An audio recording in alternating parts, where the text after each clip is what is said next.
When many people say, like, where did the time go? What they really mean is that they don't remember where the time went.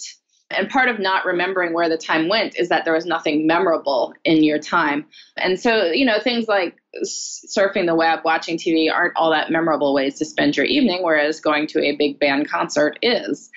So if you do that, you will remember your time. And the more memory units you have of any given unit of time, the more it feels vast in your accounting of it.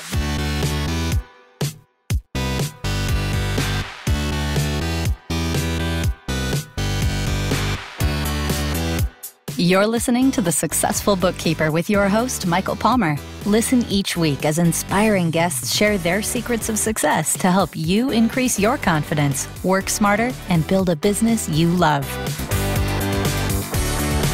This episode of The Successful Bookkeeper is brought to you by PureBookkeeping.com, the proven system to grow your bookkeeping business.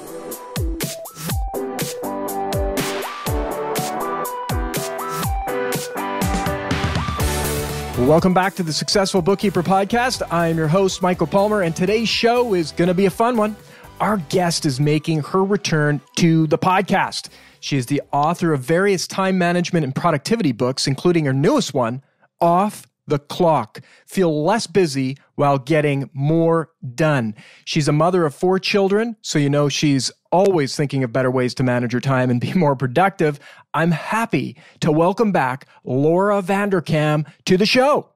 Thanks for having me. It's great to have you back, and I love the title of your book. Oh, thank you. Yeah. Who doesn't want to feel off the clock, right? Exactly. I when I first saw the title, I felt I just started to relax. It's like, yes, off the clock, feel less busy while getting more done. We want to have more of that. I know our listeners want to have more of that, but it's been a while since you were on the podcast. You were back episode 13, and there's more of your backstory, but before we sort of get into some of the questions, maybe just share a little bit about why the new book.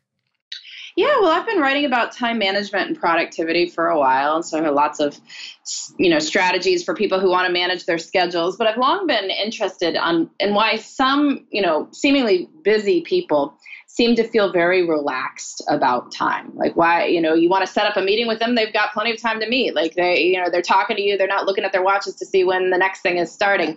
And so what are these people doing that's different? So for Off the Clock, I, explored this question. I interviewed a lot of people about it. I also did a time diary project. I had 900 people with full-time jobs and families track their time for a day. I then asked them questions about how they felt about their time. So I could give them various scores based on their time perceptions. There were people at the top felt time was abundant. They felt relaxed. They felt like they had the time for the things they wanted to do. People at the bottom of the scores felt starved for time, stressed, didn't have time for the things they wanted to do. And so then I could just compare the schedules of the people who felt relaxed with the people who felt stressed and see, well, what are they doing differently? These are equivalently busy people. So why do some people feel differently about their time? Wow. And what were some of the things you found out? Well, there's a lot of different things. It's not the obvious things, for instance. It's not either. Most people worked about the same amount. And since everyone had families, they had about the same sort of responsibilities with that. But the difference were, how you choose to spend that disposable time. People who felt relaxed about time were more likely to spend it interacting with friends and family or planning little adventures into their lives, doing something fun on this March Monday that they tracked. Whereas people who felt stressed and starved for time were more likely to spend their leisure time watching TV, being on social media and things like that. Interesting. Why do you think that is? Well, the adventures part is kind of interesting. It may even sound like a bit of a paradox that people who feel like they have more time were doing these things that were in ways commitments in their lives on this Monday night. We had somebody went to salsa dancing lessons, like somebody went for a movie on Monday night, somebody went to a big band concert. The people at the top end of the time perception scores. But I think what it is that when you do these things in your mind, you become the kind of person who has the time to do these things. And so that makes you feel like you have more time. There's also the matter of when many people say, like, where did the time go? What they really mean is that they don't remember where the time went. And part of not remembering where the time went is that there was nothing memorable in your time. And so, things like surfing the web, watching TV aren't all that memorable ways to spend your evening, whereas going to a big band concert is. So if you do that, you will remember your time, and the more memory units you have of any given unit of time, the more it feels vast in your accounting of it. It's so interesting. So the busier we are, the less busy we're going to feel. Well, if you're busy with the right things, things. Exactly. The right things. If you're, busy with like meetings that have you staring at the wall clock counting the minutes, like you're not going to feel good about your time. That's right. So it's about intelligent busyness. Yeah, intelligent busyness. Well, I like to use the word full. A full life feels like time is rich and very textured, as opposed to just sort of slipping through your hands, sort of sand going from one side of the hourglass to the other. Yeah, well, it just occurs more interesting, right? So intelligent really isn't the word. It's like it's a full life, interesting, doing interesting things, living out your passions. And while television can be fun and entertaining, just so interesting that people who watch salsa on TV or go to a salsa event is totally different and has a different impact on the future of your life, how your satisfaction. I find that fascinating. Yeah. Or to think about it this way, it's the difference between looking at photos on Instagram of somebody else's dinner party versus actually hosting one yourself. And obviously hosting one yourself, it takes a lot of work. It takes effort. It takes making a commitment to that time, but it stands out so much more in your perception of time than that time spent scrolling around on social media. Beautiful.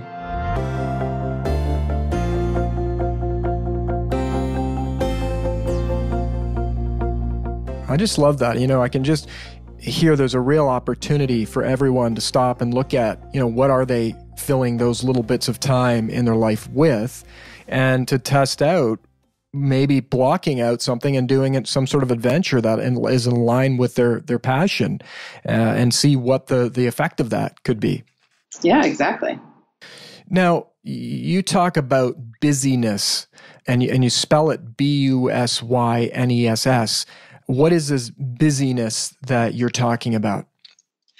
Well, you've been part of these conversations too, I'm sure, where you ask somebody how their weekend was and go, oh, busy. How's your life going? Oh, same as usual, busy. I've said it many times. Yeah, well, we use busy sort of interchangeably with fine. It's a synonym for, all is kind of that's the same. But, if you think about the mindset behind telling people that you're busy, it's a nice way of saying that the demand for my time is high, which is also a nice way of saying how important we are. But you're not going to walk around talking about how important you are. So it's easier to say, oh, we're busy. But, the problem with the busy narrative is that we start to believe it, and we start to believe that we don't have time for the things that are important to us. And that could be a problem, because then people do have leisure time they could do fun stuff with, but they are, telling themselves the story that they have no time, so they spend their leisure time in very mindless ways. And that's what leads to, the hours spent scrolling around online or watching TV people didn't mean to watch, or puttering around the house, sort of doing housework very inefficiently, rather than higher quality leisure time activities.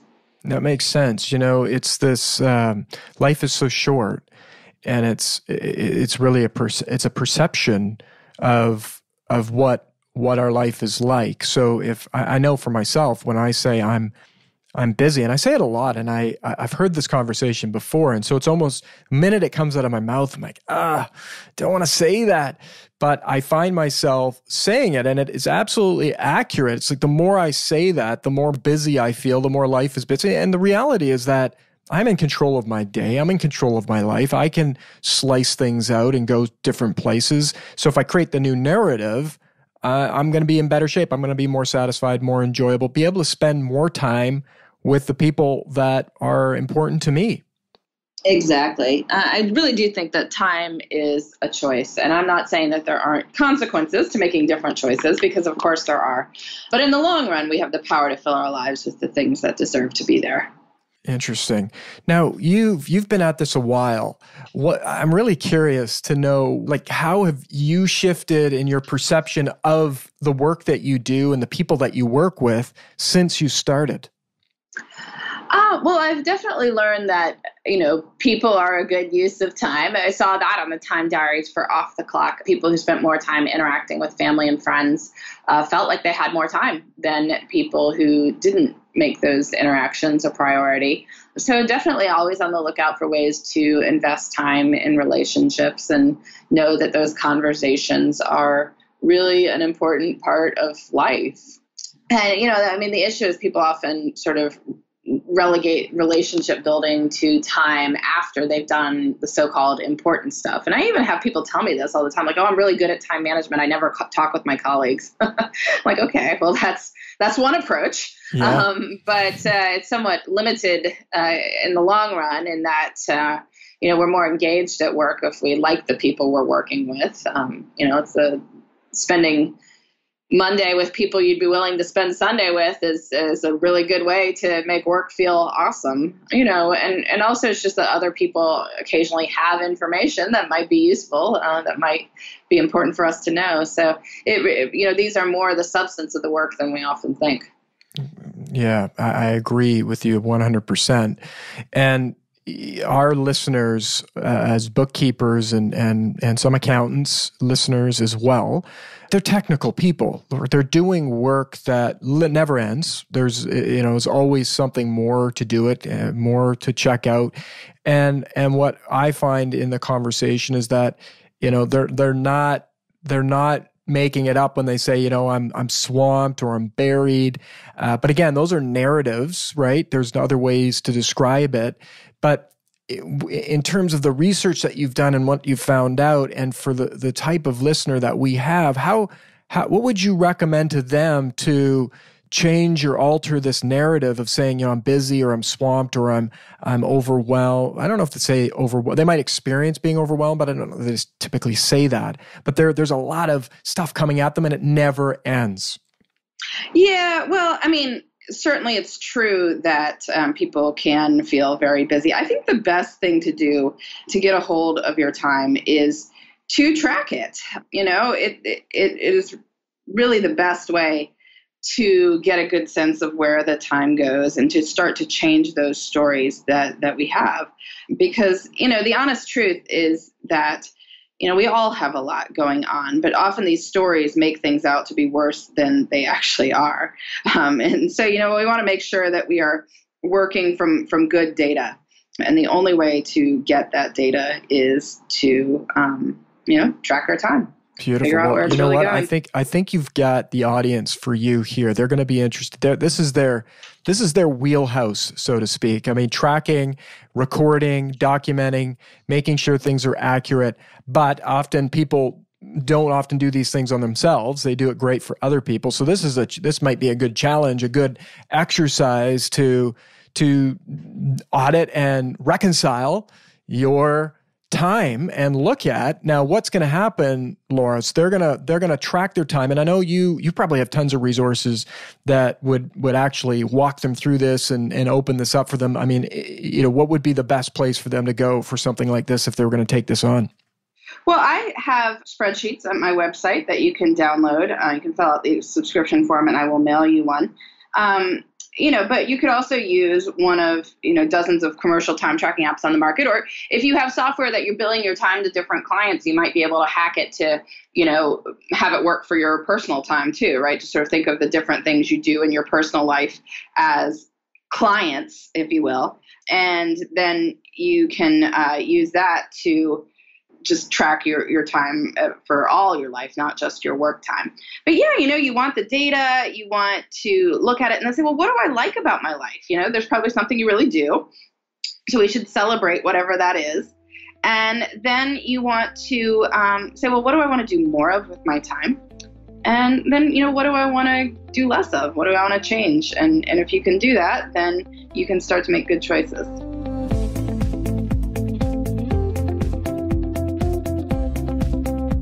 Drucker that said, what gets measured gets managed. And if you want to take a crack at this, measuring is really the core principle, and the key thing to do is to measure so that the data is there and new things can come of that. So I think that's excellent, an excellent challenge for anybody that wants to make a shift in this area of their life. Let's do it. Yeah. Now, getting back to these interviews, that's fascinating. You interviewed so many people and got all this data. Was there a difference between the percentage? If we looked at the women that you surveyed, was there a high percentage of people that are saying, "Yeah, I'm busy," or what was your discovery there?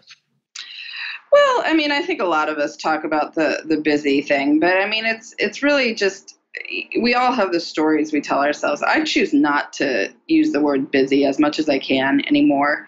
I prefer to talk about life being full, but that seems to imply that it's, full of stuff I've probably chosen. And, just because you have a lot going on doesn't mean that things are chaotic or anything like that. Yes, I agree. Language is very important. There's one of the things I've shifted, and I still say it a lot, is people will say, "Well, how are you doing?" I'm saying, I'm okay. It's like this, I'm okay. Versus I have friends in my life that, "How you doing?" "I'm awesome. I'm great. How are you?" It's so different. So I've started to shift using just a different language. Now, I'm not typically one of those people that will answer back, "I'm great. How are you?" I'm still the little bit of a low key person, but I will say, "How are you doing?" And I'll say, "I'm doing great. Thank you." Yeah. And I think it's along the same stream of thought, right? So instead of saying, "How you doing?" "Well, I'm pretty busy. I've been busy." "Well, I'm doing great. My life is full." I love that language. Yeah. No, and it starts to change this busy narrative that leads people to believe that they don't have time for the things that are important to them. And so in general, I know I do have time for the things that are important to me. I may need to make some better choices with how I'm doing things. Sometimes things get a little bit harried, but then it's usually something I can change to make better. Yeah. Well, your message really resonates with me. I mean, earlier on in the conversation, you talked about the people that when I think of the people that I admire, executives, business owners, doctors, professionals, like people that you go, "Wow, look at those people. They're really inspiring, living great lives." And you're absolutely accurate. They are cool, calm, and collected, even though they've got the world on their shoulders often. So many people wanting their attention, their time, responsibilities super high, yet they're living. And I think you're onto something around this, really taking control of your language and how you relate to time, and making sure that you're creating and designing a life that you go, "Wow, I'm living a full life." Because guess what? It's not going to eventually just end up that way. It's got to be designed. Yeah. And, I think one of the things that helps people relax about their time is first realizing, yes, they may have a lot of responsibility and all that. But on the other hand, we have to take ourselves a little bit less seriously too. Yeah. The earth is going to keep on spinning on its axis, regardless of what most of us do. And that could be sometimes a little bit disconcerting to realize that if we disappeared, life would go on, which, the world will go on without us. So calm down a little bit. Another thing I also find is helpful for people to think about is try to recall today's date 2 years ago. And think about, well, what were you doing then? You're human. You were probably upset about something. You were annoyed about something. You were worried about something, stressed about something. You have no idea what it is now, right? You cannot remember what it is. You have no memory of it. And that sort of, can tell us that probably whatever it is that you're annoyed about today will also have disappeared into the, ash heap of history by 2 years from now as well. So, all these things can help us take it down a notch, which I think, paradoxically can help us deal with having a lot of responsibility. Is that, a lot of this stuff is a lot less high stakes than we might imagine. Absolutely. We can certainly hack away at this, our significance and seriousness of life. We have that naturally, it seems, at times, and just chill out a little bit, which leads to a more satisfying and enjoyable experience of life. Now, in your book, what are some of the things that you've heard your readers come back to you with what they're getting out of the book, Off the Clock? Well, one of the most, I think, practical things people have been figuring out how to do, they have been planning these little adventures into their lives, right? To go to the big band concert, to go to salsa dancing lessons, and realize that it will help them feel like they have more time. But another thing is, I have a chapter on lingering and this idea of trying to expand good moments and our mental accounting of good moments, to sort of linger in them a little bit longer. so that we seem to expand them in our mental accounting. And there's lots of little strategies you can do to savor a good moment. I mean, first, to notice that it is happening.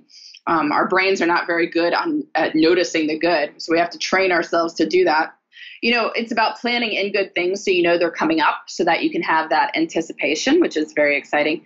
To take in sort of all the details as you're enjoying something, to really be fully aware, be in the moment, and then figure out a way to cement the memory by either recounting it to someone afterwards or, writing about it somewhere.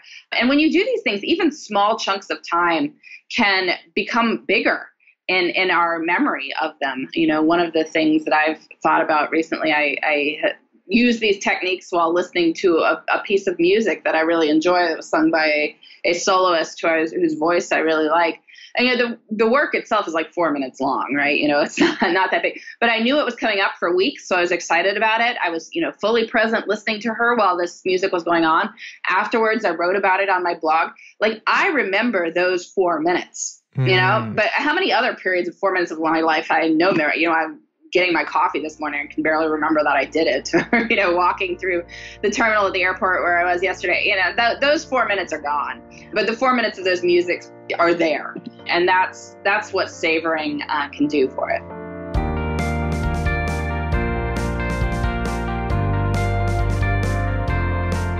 I really like that. That is, I'm going to take that on, and it is actually something that I have relatively young children, and I'm not a spring chicken, so I waited later in life to have children. Pros and cons to that, definitely. But one of the things that is a pro and a con is that I'm older, so my mileage isn't. I've got a limited amount of mileage here, and I constantly think about just because I've heard so many people say, oh, the kids, they grow up so quickly. And 1 minute they're a little baby, the next minute they're 10, the next minute they're 20. And so I've taken that on since the birth of my first child. And now we just have a 3-week-old little baby girl. Wow. And, yeah. Congrats. Thank you. It's just a true blessing. And I do try my best to savor moments where I just look at my children, experience what's happening, where am I, what am I doing with them. And now obviously there are times where it's like, especially with a 3-year-old and a brand new baby, there's definitely some chaos, but that's natural. But sometimes I'm stepping back and going, wow, I'm in the chaos here. And it's like, this will eventually end and I won't be able to get it back. And I'll probably remember those times going, oh, I remember this and that. So I think the message is so important for people to take on what your message is around this savoring moments and expanding them. It just leads to a fuller, like you say, a fuller life. I've experienced that, and I'm going to do it more. I actually really love this, and it's the summertime here in where we are right now at this time of the year. So I think it's a perfect time to take this on and really lay into it. And I'm going to encourage all of our listeners, if you're listening right now, where can you start to savor the wonderful things in your life and appreciate them? Yeah, and I would say with that, because people do tell you this all the time. Somebody was in the hotel restaurant last night, and she was talking to me, and I was going to say I'm kind of enjoying my quiet, because she's like, oh, it's no fun to eat by yourself. I'm like, I have 4 small kids at home. It kind of is fun to eat by myself. But she would say, oh, it goes so quickly. Yes, it's a cliche. I think, you can't enjoy every moment. And so I don't want to put out there for people who are feeling stressed with small kids, and there are stressful moments with small kids, who are feeling like I can't enjoy every moment. Now I feel like a bad person because I'm not enjoying every moment when I'm supposed to be enjoying every moment. You can't. There's nothing enjoyable about your 3-year-old screaming while your infant's having a diaper blowout and you're in the supermarket and you're like trying to, wait in line to get your food home and you're tired. It's not fun. Like, it isn't. You can't enjoy that. However, savoring isn't about enjoying every moment. It's about enjoying the enjoyable moments. And I think there's certainly we can work on that, this sort of discipline of joy, of noticing the good moments. and not letting the bad moments become your narrative, right? So yeah, I agree. Yes, you've got that, diaper blowout in the grocery store, which is tough to deal with the temper tantrum, the 3-year-old's tossing everything off the shelves. Don't enjoy that. Instead, some moment where they are both playing quietly, or you're looking at the newborn and those little tiny toes. My youngest is now 3, so I don't have quite the little tiny toes anymore. That's right. But it's so enjoy those moments and notice that they're happening, and then you can kind of keep the grocery store temper tantrum in context. Yeah, absolutely. I mean, that's my son had a massive meltdown the other day, and that was not enjoyable. But even this conversation, and at times it's really. It's to just expand the one that wasn't fun. It's like if that happened every day, it would be not a great experience. So it's filling my mind with the things that I do enjoy, the wonderful things, even though that experience needs to be there to learn from. I mean, I'm learning myself about, just my own ego, my patience level. I think that's the pro of being an older parent is that, I've got a little bit more wisdom, if you will. I could still use more, and we'll work on that. But, it's the ability and perspective. And I think that's a lot of what you're talking about. It's not just, don't let life just roll out in front of you, and pay attention to what's happening, and pick your battles and pick the things that you're gonna savor. I mean, for me, that's what I'm getting out of this conversation for sure, is to savor the ones that are enjoyable and expand that in my brain. That's going to lead to a more enjoyable experience every day. Exactly. I just love this. Now, you also do a lot of speaking as well. Do you have a speaking tour this year? What's happening there? Well, I do a lot of speaking in general, corporate speaking events. I don't really have any large public events coming up, but, I'm blogging, I'm podcasting. So if people want to listen to me talk about this or read it, please visit my blog, lauravanderkam.com. I also have a podcast. So if you've made it through all the episodes of The Successful Bookkeeper and you are, looking for something else to listen to, you can come listen to Best of Both Worlds, which I'm talking about these issues over there. Beautiful. Well, that's great. Laura, it's just such a pleasure. I know from an inside source that you are one of the most highly rated speakers on the circuit today. So if people do get an opportunity and see you publicly, great, do it. Absolutely. Whatever the ticket is, go see Laura. You will be delighted. And as well, I'm sure it would be the same. Probably not as experiential, but listening to you, I think do both. I'm going to encourage my listeners, and we actually wanted you back because of our listeners. Several listeners asked about having you back because they absolutely loved the episode and love the work that you're doing. Oh, wonderful. I really appreciate that. Thank you so much. Yes. So let's talk about, before we say goodbye, you likely have an opportunity for people to get this book. What's the best way to do that? And maybe just mention your website again with the best place to go there. And then, of course, we'll have all the links in this episode notes. Yeah, well, it would be great if your listeners would check out my new book, Off the Clock. It came out in May 2018, if people are listening to this far in the future. But Off the Clock, Feel Less Busy While Getting More Done. You can get it through any of the major retailers or online, Amazon, Barnes & Noble, all those places. Also available as an audiobook if you're commuting and want to listen to it like that. And you can come visit my website, lauravanderkam.com. I blog 4 times a week, and so lots of content there, lots about managing our time. And we have a great community of commenters there. It's one of the nicest places on the internet. So please do chime in. I would love to hear from you. That's wonderful. Well, we're going to have all of those in our notes. And Laura, I know you're living a super full life. And so thank you so much for your generosity of giving your time to come and share your knowledge and your wisdom and experiences with our listeners. Thank you so much for having me. My pleasure. That wraps another episode of the Successful Bookkeeper Podcast, and what a wonderful episode it was. To learn more about today's guest and to get access to all sorts of valuable free business building resources, you can go to thesuccessfulbookkeeper.com. Until next time, goodbye.